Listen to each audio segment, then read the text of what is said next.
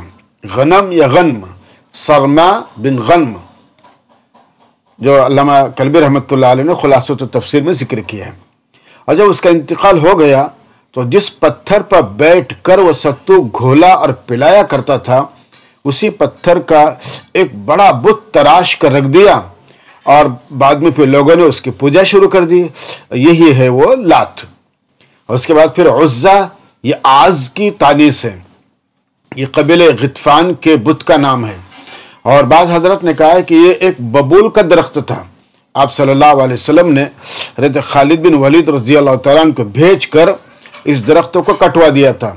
اور جب اس درختوں کو کاٹا تو اس میں سے ایک جنی یا بھوتنی سر کے بال بکھرے ہوئے اور ہاتھ سر پر رکھے ہوئے خرابی چلاتے ہوئے نکلی. تو حضرت خالد رضی اللہ تعالیٰ نے اس کو تلوار سے قتل کر دیا.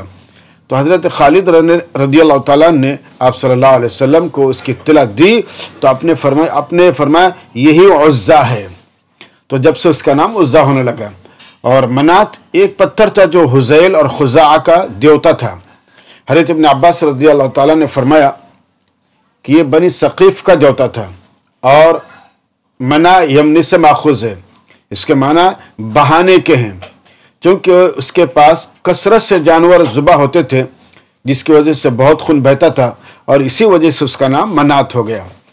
اور الاخرى یہ ثالثہ کی صفت ضم ہے، یعنی رتبے کے اعتبار سے تیسرا نمبر کا ہے. اب سوال یہ بچوں کہ جب ثالثہ کہہ دیا تو اس کا اخرى ہونا خود بخود معلوم ہو گیا، پھر اخرى کہنے کی کیا ضرورت ہے؟ تو علامہ مفسر رحمۃ اللہ علیہ اس کا جواب دیتے ہیں صاحب جلالین کہ الاخرى صفت ضم ہے، اس لیے کہ مراد رتبے میں تاخیر ہے نہ کہ ذکر و شمار میں. جیسے کہ اللہ تعالیٰ کے قول قالت اخراہم لأولاہم ای ضعفاءہم لرؤسائہم. اور اس کے بعد پھر آپ کے کیا کہنا چاہیے کہ سمیتموہا کا بھی لفظ آیا ہے.